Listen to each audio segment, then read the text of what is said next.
Well, hi, everybody. Before you buy the Valentine's Day flowers, let me ask you this and answer this for me. Are you actually there? Today, we're talking about the promise to show up because love is about presents first.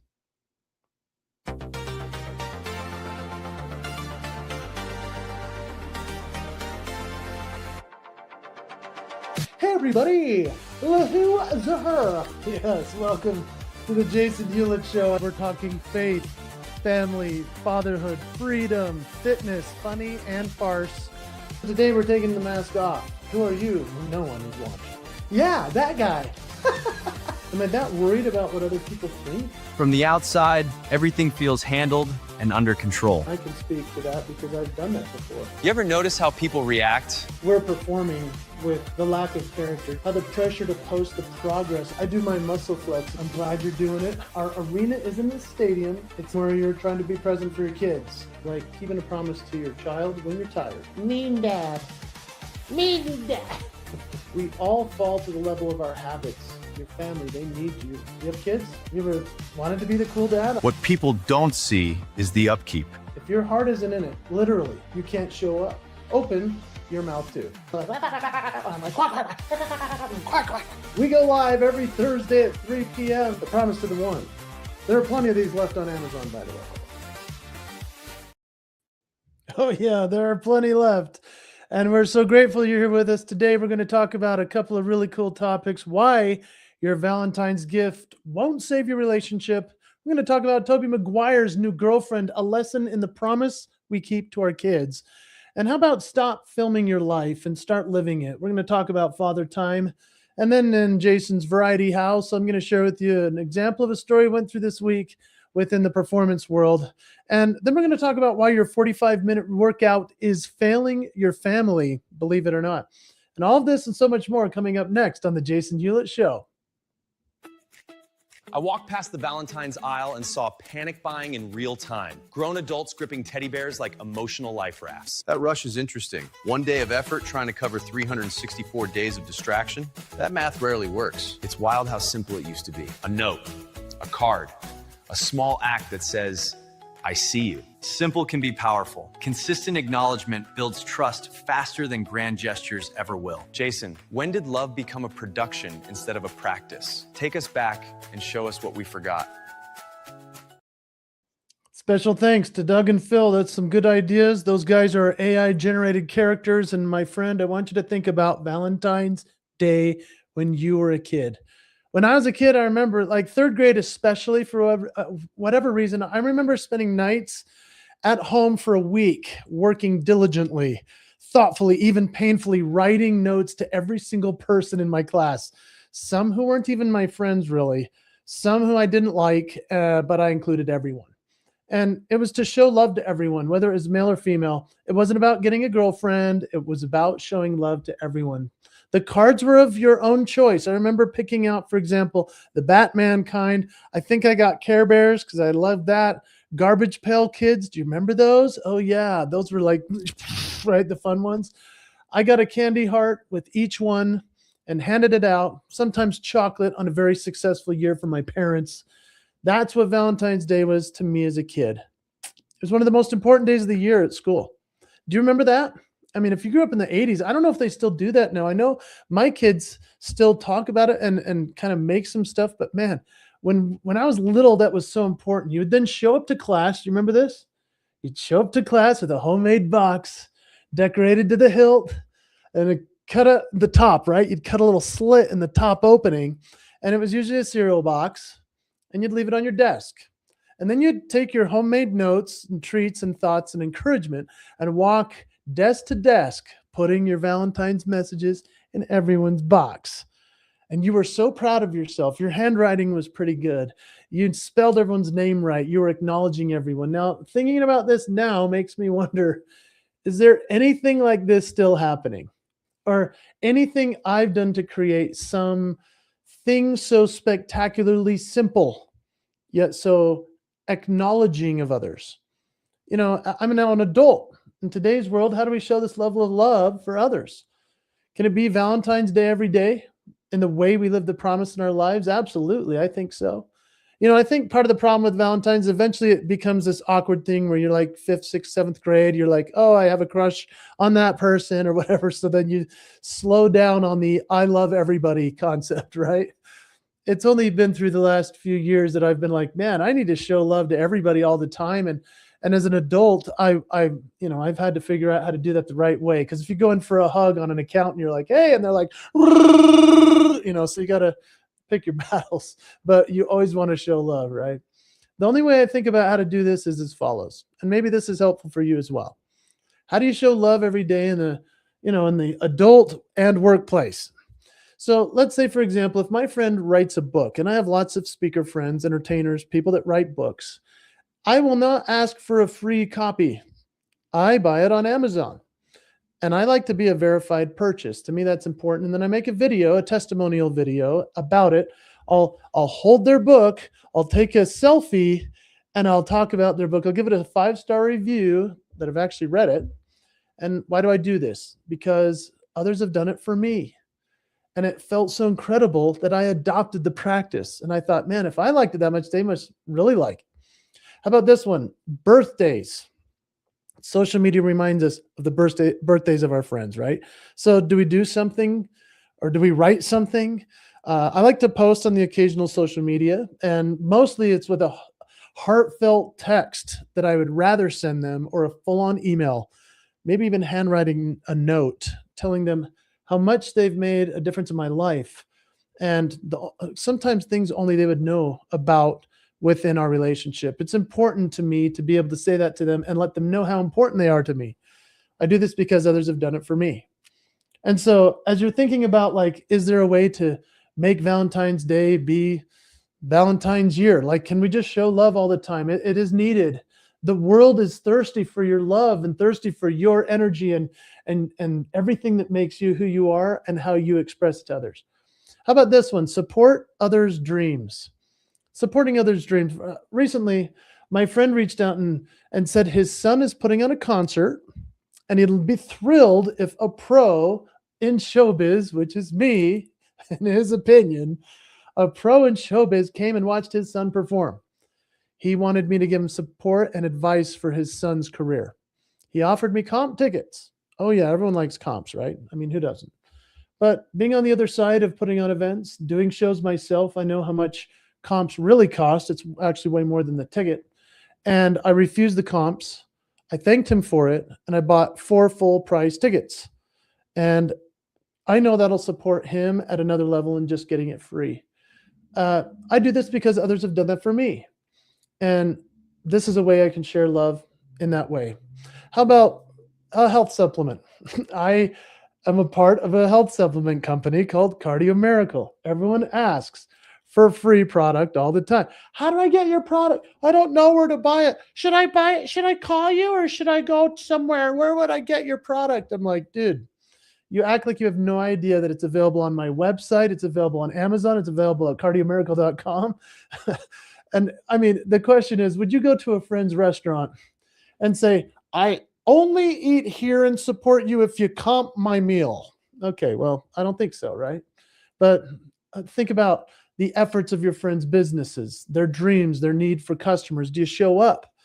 Do you leave a better tip when you go eat at your friend's establishment? Do you pay full price or ask for a freebie? If they deliver a free dessert, do you leave a review for them to help?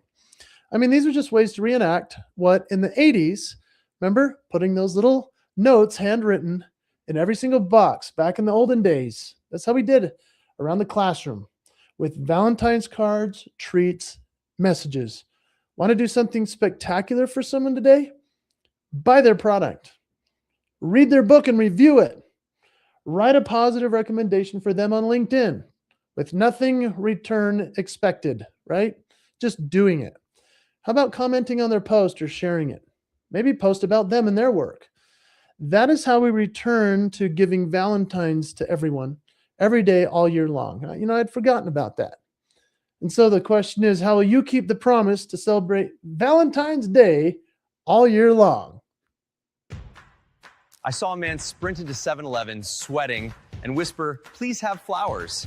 He left victorious with a $2.99 rose. Nothing says lifelong devotion like fluorescent lighting and impulse pricing.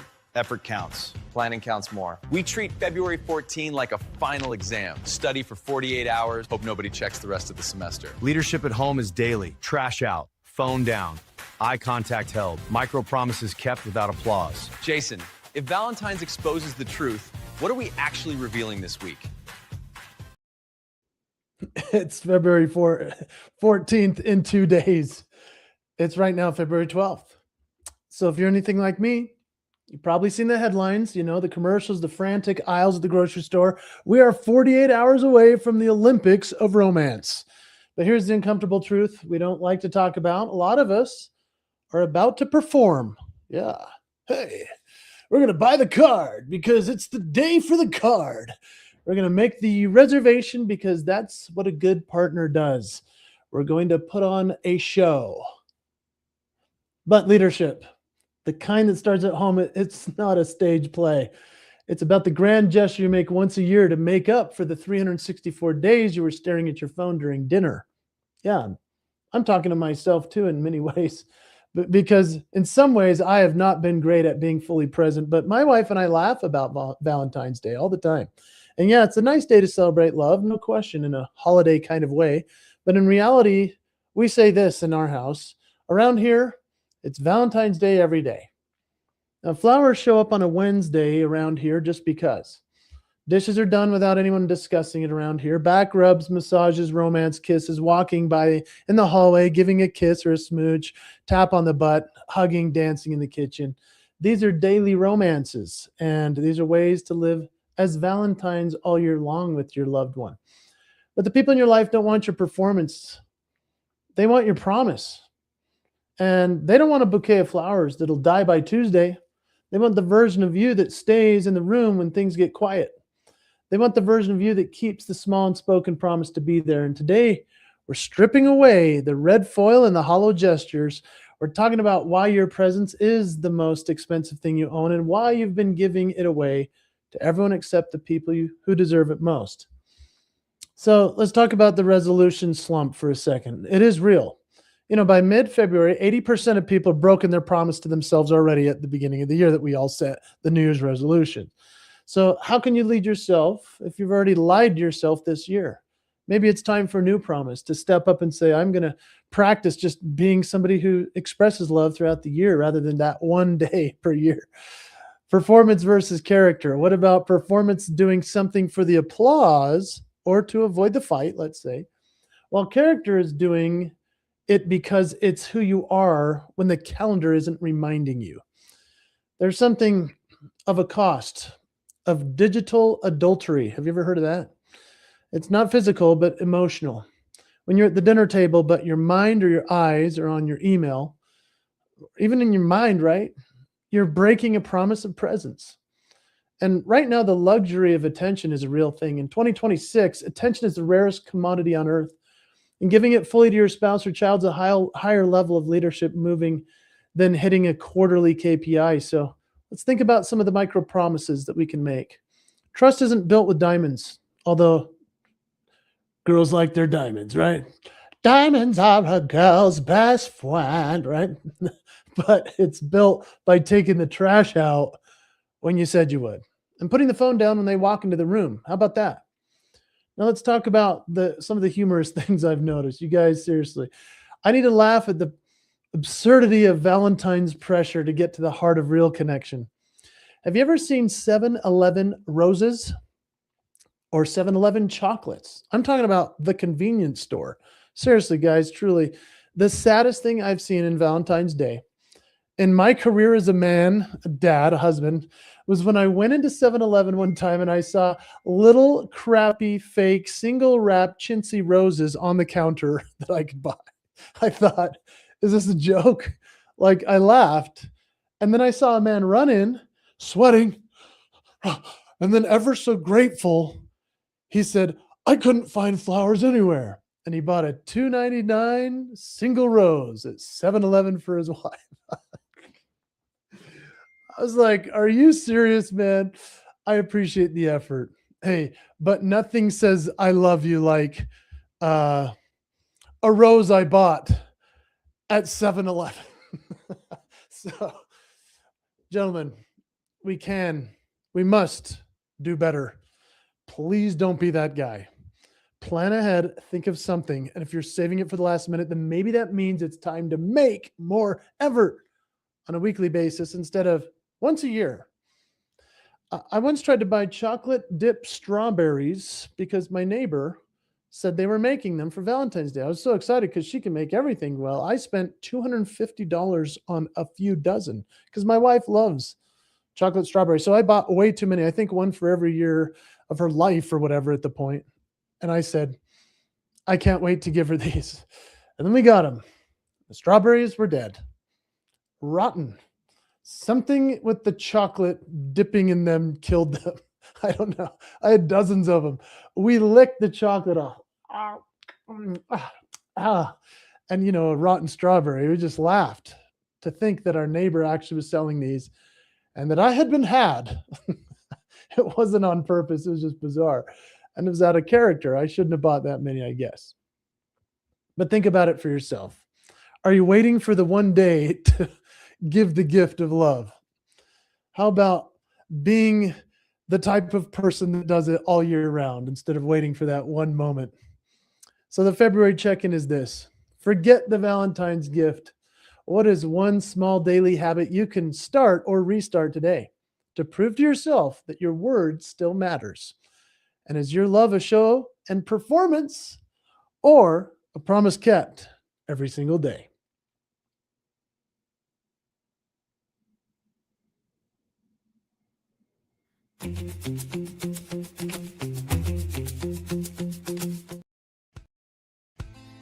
The Super Bowl happened, but the internet picked a different headline, a photo, an age gap, and suddenly everyone became a commentator. Public choices always carry private consequences, especially when you're a parent. Your kids are watching more than the crowd is. I'm not here to judge anybody. I'm just curious. When your child sees your life, what do they think adulthood looks like? Aging is a season. It can look grounded and steady, or it can look restless and searching. Kids learn from whichever version we model. Jason, what promise do we quietly make to our kids about character as we grow older? Let's talk about being a hero at home. Let's talk about being a hero at home. And let's talk also about the Super Bowl that just happened. If you watched the Super Bowl, you were like me, you were watching for the halftime show, especially because it was supposed to be so bad for us to see it. It was actually a really interesting performance. I don't know what he said, but it was very good. Bad Bunny knows what he's doing. He's a very good performer. But while the world is talking about that halftime show or the final score, the internet is melting down over a photo of Peter Parker himself. Yeah, Spider-Man, Tobey Maguire. What the heck? He's 50. He's 50 years old. His companion, Mishka Silva. Am I saying that right? Mishka Silva? She's 20. He's 50. She's 20. Hello. For those of you doing the math at home, and I know my audience, you are definitely doing this math. She's almost exactly the same age as Tobey Maguire's daughter, Ruby.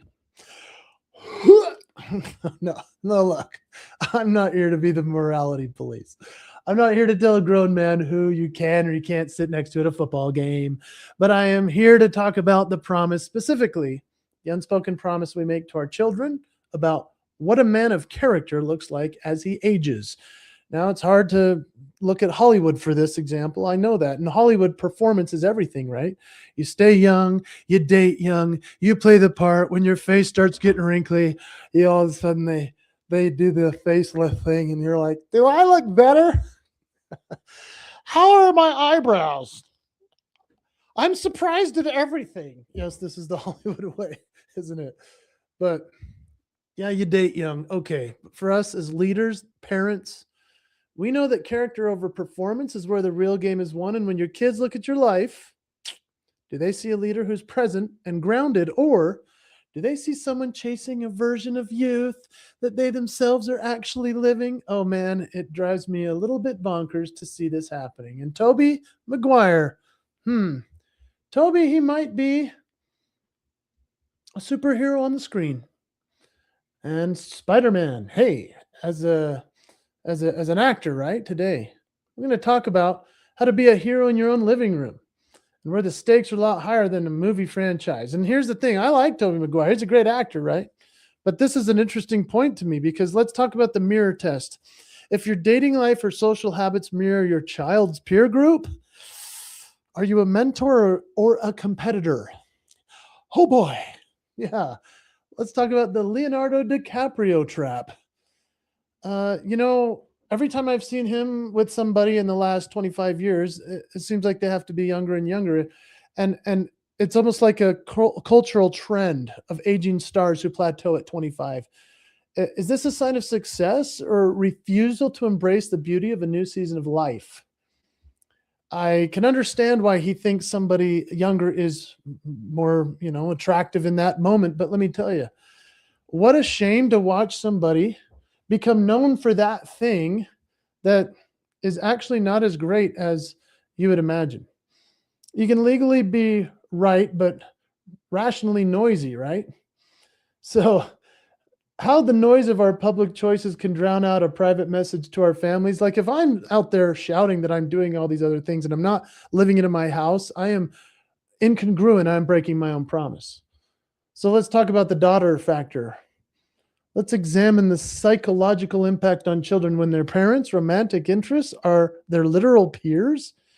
Guys, my daughter is 20 years old. I'm 47. So Tobey Maguire's got a 50 on me. Okay, he's 50. My daughter is 20. What the heck? I'm going to show a picture of her if I can find it here. I know I've got a picture of my family. There they are. Yeah.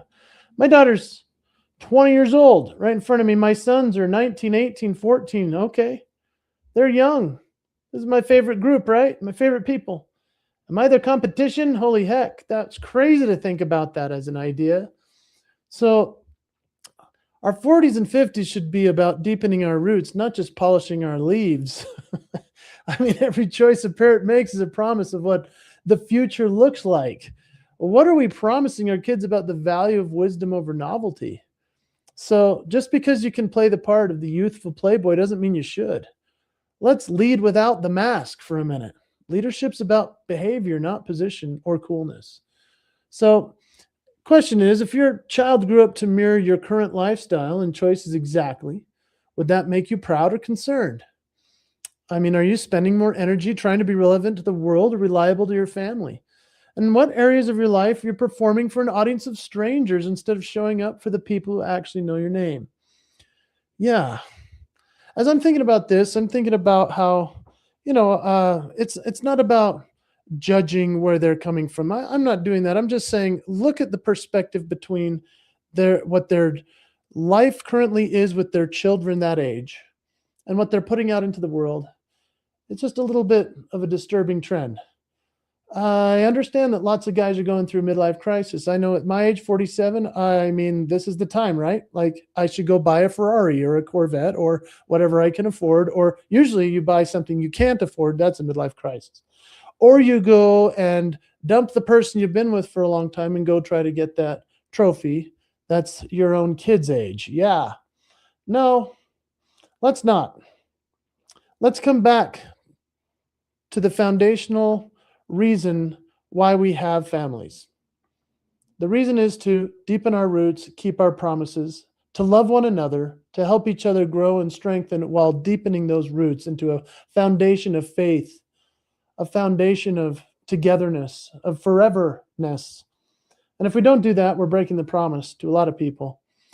I can tell you this, I haven't talked to Tobey Maguire's daughter about this. I can only imagine how she feels. That's hard. I wish her the best. I wish their family the best. I wish Tobey the best. I really do. And his new girlfriend. But I'm also concerned that other men might think this is a good idea. It's usually not. It doesn't turn out well. This is not going to last long. I hope it does for them, but usually it doesn't. How can you be faithful and loving to the people that are there right now, aging along gracefully with you? And how can you be that example? How can we, as men, be the kind of men that do life different in our midlife? I'm not even a dad yet, and I caught myself filming a moment I should have just felt. I didn't like what that revealed. Awareness is a start, but if your phone owns your eyes, it owns the moment. Your family feels that shift immediately. I tell myself it's a 30-second check, then I'm gone, mentally. Physically still there, but not really. Teen girls notice that fast. When your eyes drift to a screen, they feel it. Silence tests leadership. Jason, are we documenting our lives or actually living them? Let's talk about father time before we lose more moments. Yeah, everyone, welcome back to Father Time. Yeah, tomorrow is an exciting day because it's the day before good old Valentine's Day, right? So you got 48 hours, my friend, from right now, essentially. But in 48 hours, the world's going to be flooded with expensive hearts or expensive roses, heart-shaped chocolates, social media posts trying to prove how much we love the people in our lives. Oh, I love my friend, my person I love so much. Well, okay, like I say, maybe post it more than once a year. We're going to see thousands of people and thousands of photos of perfect dates captured on the latest devices. But I want to ask you a hard question. Are you actually there?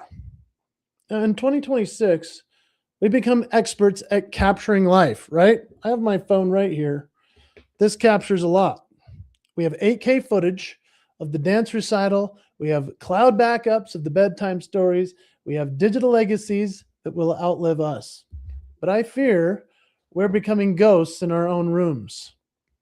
We're physically present, but our souls are 3 tabs over. We're watching our children grow through a 6-inch screen while they're standing 3 feet away. Have you noticed this? We think we're being Father Time by documenting the history, but fatherhood isn't about being a historian. It's about being a participant. Let me say that again. Fatherhood isn't about being a historian. It's about being a participant. I'm guilty of this. That's why I'm talking about it. I know that when there are moments that I'm like, I don't want to participate fully, so I'm just going to document it. That's crazy to admit, like in a meta sense, right?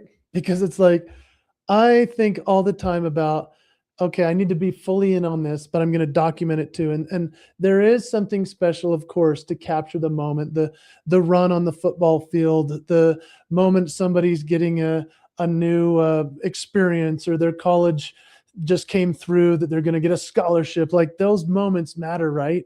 You want to capture them. And then there's this thing where you're like, am I fully present in this moment?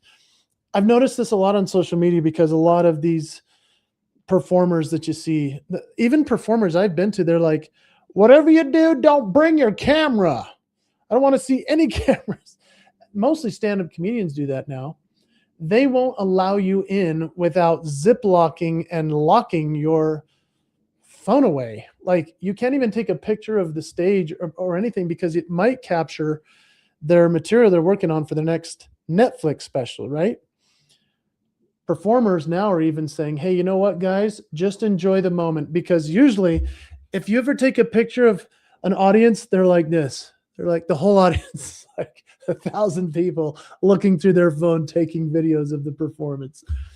This happens on stage. It happens in life. It happens with our family. It happens with the people and the moments that matter the most. Your kids don't need a high definition recording of their life. They need the low definition, messy, unedited, eye contact, heavy version of you. Yeah, they want that. They don't want a ghost. They want the man. The man right here watching. So let's put down the capture and pick up the connection. Because the greatest promise you ever made wasn't on your wedding day or at the birth of your child. It's the unspoken promise to be nowhere else but here when they need you. And I'm grateful for this concept, this idea, because I have fallen into this trap of pretending I'm capturing the moment while I'm not fully present in it. It's kind of like the 2026 digital ghost, right? I mean, it's like saying we're always on with the tech and it makes us physically present but emotionally absent. It's like a haunted house effect in our modern homes. And so it's not just about being in the house, it's about being able to level with your kids. So that might be getting on the floor. That might be eye level where leadership happens. had some tough stuff happen in the last few days with my family. I'm not going to share and spill the beans, but I'll tell you, we've had some rough stuff happening. Sending a text might not be the best way to communicate in this sense. And hey, I'm guilty of that too. Sitting down and having the conversation eye to eye, man to man, or dad to kid, that's way better. As we're working through all of these types of challenges and things, if we can be fully present, not just documenting it, not just firing off a text to clarify a problem, that's what our kids want. That's father time. When my kids were little, they wanted the raptor. Everybody's seen me do this that follows me. You've seen me perform. And the kids were like, Daddy, no. They love that. And I'm like, all right, that was then. What about now?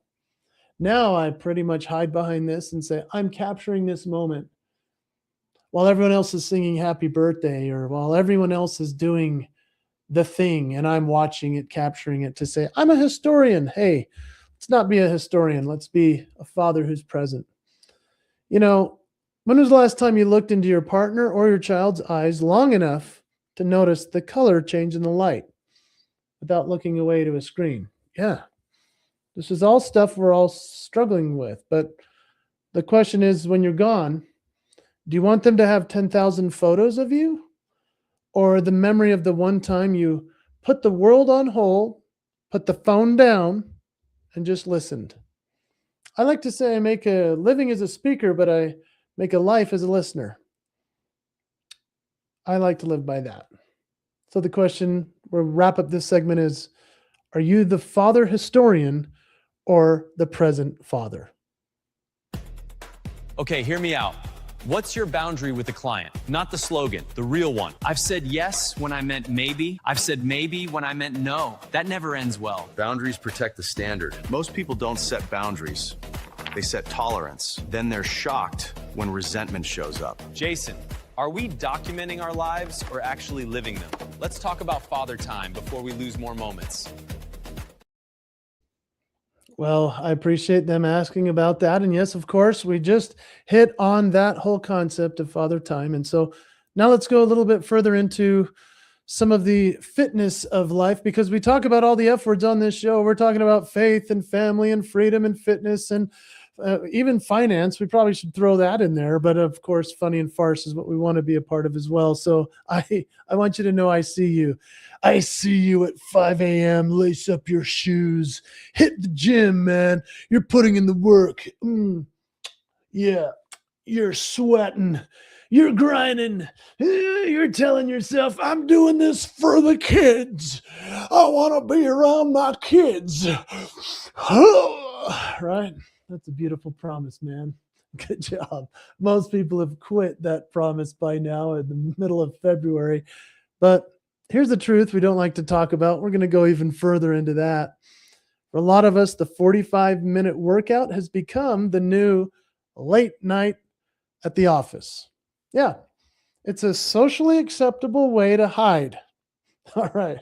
We trade the chaos of a toddler's breakfast or a teenager's moody morning for the controlled, predictable environment of a squat rack.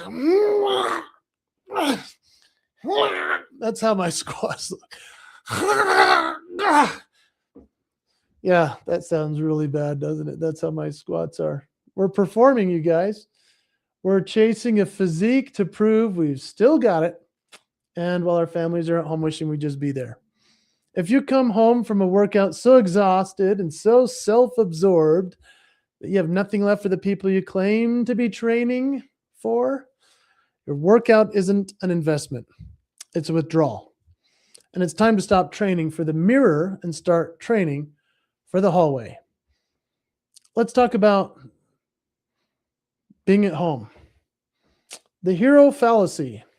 We often use health as a shield against criticism. If we're at the gym, no one can call us lazy, right? Even if we're avoiding the emotional labor of parenting.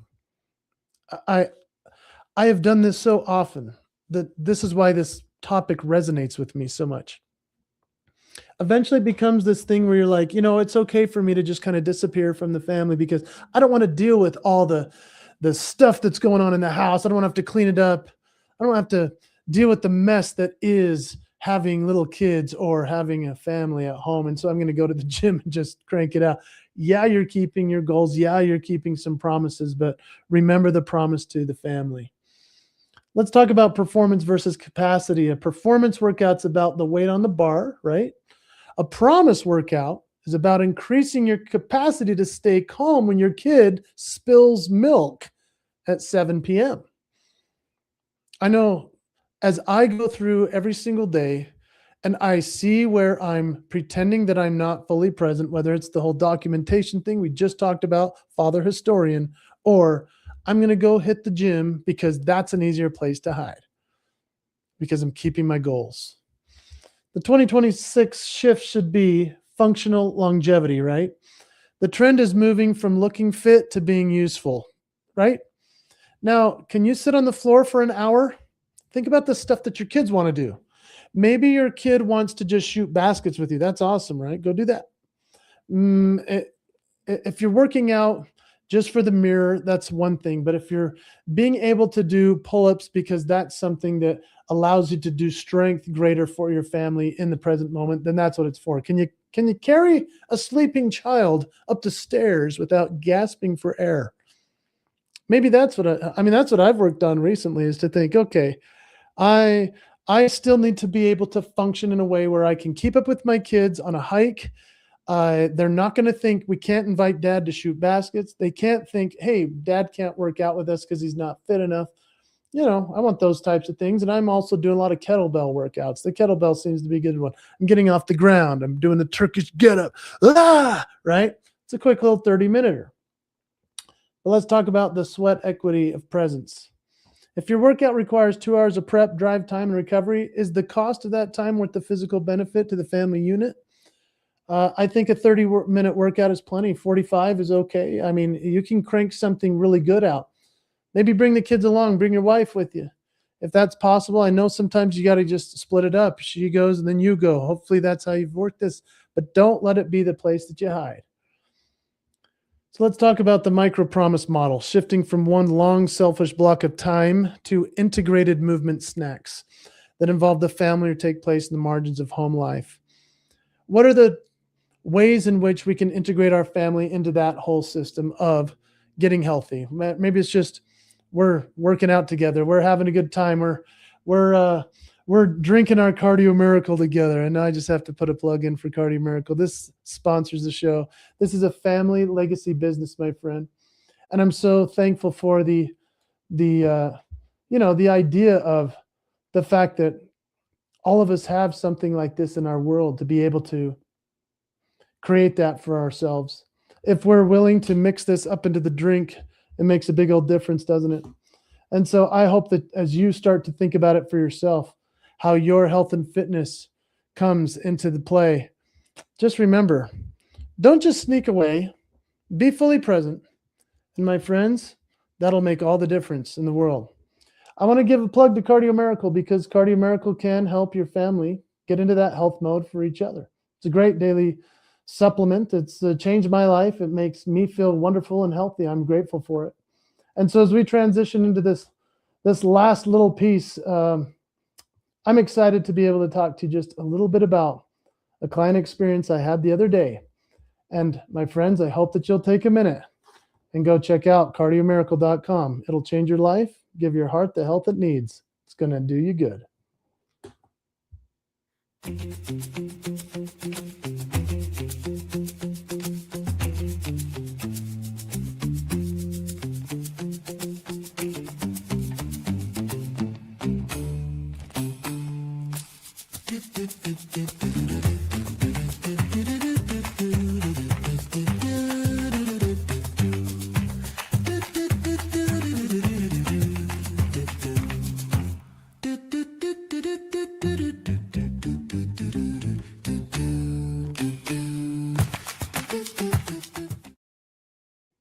I feel like that music makes me laugh. And I hope that you enjoy the AI variation on me. That's what's fun about this show. And I have to just thank my production team, as I'm plowing through all of these monologues and all the things that we've prepared. obviously I'm skipping around doing some things that I know they're catching, and I appreciate their ability to hang on with me.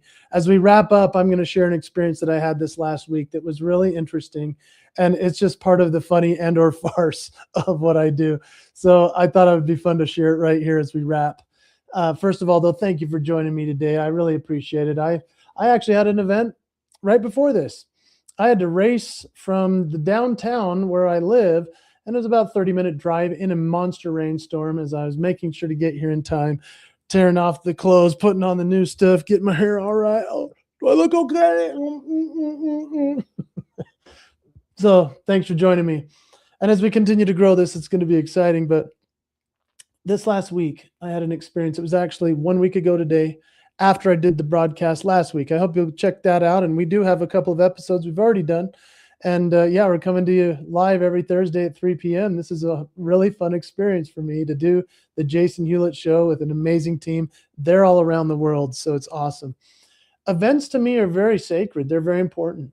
And that's where this story comes from, because after this, after this recording last Thursday, I raced about 70 miles to go do a speech for a group in the evening. And between that time, our client that we've been working on for like 6 months on an event that's coming up in midsummer, let's say, they pushed us too far. Let's just say. Have you ever had that happen where you're excited about something, you have things in place, like things are going down the right road? Usually it's not a big deal. Usually for me, getting a client excited to have me come and perform, speak, do my thing, it's a really cool process. They talk to my administration, the office, the staff, all the people that run everything. Because if I try to do it, it's going to be a disaster. My people know what they're doing. They get all the stuff in place. Now, then imagine getting a text or even a phone call from your secretary or assistant that says, hey, we're having a lot of problems with this client. And we were having more problems than they were even letting me know about. In fact, we had gone down the road so far with this client that I had just finished making a video for them where I was speaking into the camera, promoting their event. Hey, you got to come to this event. It's going to be great. And they reached back to my assistant and said, hey, can he redo that video without his glasses on? And I was like, well, I mean, I wear my glasses on stage. I need my glasses. Why do they need a different video? Right? Like, what was it, the delivery? They said, no, they just didn't like you with the glasses on the video. Well, the video took me about an hour to make because we also had to set up all the cameras and get dressed up in a suit because they wanted a suit. They want Abraham Lincoln in the background. As you can see, there he is still. It's a good spot for him. But like, they wanted specifics. We did them. And then they said, hey, it didn't work because after I edited everything. And I was like, what, really? Just the glasses? Okay, well, what? Have they had any other complaints? And then the truth spilled out. They had called me keynote speaker the entire time. So we gave them the keynote speaker rate, which is just sometimes a little bit different than if I were to entertain and do a show where I beat myself up completely. I also like to do the speaking a bit more than the show because the speaking is a little easier on me. And I feel the presence of the message, it really hits. And they now had shifted from the speaker to now he's the entertainer. And they had put that on their poster. And now they're promoting it around the city. And we hadn't even signed a contract. In fact, we had sent the contract, which everybody signs, never has a problem with it, no matter what. Especially if it's the full fee. We had discounted this quite a bit because this is a kind of more of a charitable group. And they had changed so much about the contract, didn't even look like ours anymore.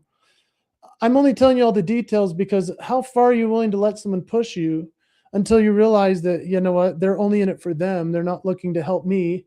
I remember thinking, how could they have this many challenges with what we've been sending them? They were wanting me to pay for extra things, to take an even greater discount, to do some stuff that I wasn't comfortable with. So I asked my assistant, I said, have you signed the contract? She said, oh, no. I said, oh, so we're still in the vetting process of having this client. She said, I guess, but we're pretty far down the road. I said, never that far. Called her up, the client. She was still a little bit catty. I don't know what the word would be, like difficult, pushing us too much. My friends, if we're going to keep a promise to somebody we're working with, we would expect that the same type of respect would be given back. And unfortunately, it wasn't in this case. It's very rare for me to have to cancel on a client. I only canceled saying, we're not signing the contract that you have manipulated, changed essentially everything we agreed to upon the initial conversation. I'm not coming to your event. They said, why? We've done everything. And I said, yeah, because of these 12 things. And I had a list of things that you have demanded, changed, shifted, changed the deal, made it difficult on us. We realized that this actually isn't going to be an opportunity that we're going to have together. These things are rough, right? Like, this is business. But what pushes you to the limit? For us, it was them breaking so many, even just respectful boundaries with my team and with me. And we're not going to put up with it. Hey, I need work. I want to go out and speak and perform, but I'm not going to do it for anybody. And I hope that you'll also stand up for yourself. And what are you going to put up with a client? I hope that you'll think about that the next time somebody pushes you so far and you think to yourself, man, I kind of don't want to be in this. Well, have that conversation. Pick up the phone and call them. It was a brutal conversation. And yet we got it done. We're not going. And I'm going to get other work that's going to be with clients that I'm excited to be there with. And yes, that's even from a guy that does this and makes people laugh. Do you know the only reason I've survived in business this long doing funny things is because I take business and relationships so serious? Because I love delivering the promise to people, and I expect that they'll also give me the respect back. And so the question is, will you keep the promise to have the hard conversation this week? And maybe you can shift a few things in your day to have Valentine's Day every single day instead of just that one time per week. Be that present father. Be the best you can be. And hey, I'm Jason Hewlett. Thanks for joining me. Keep the promise.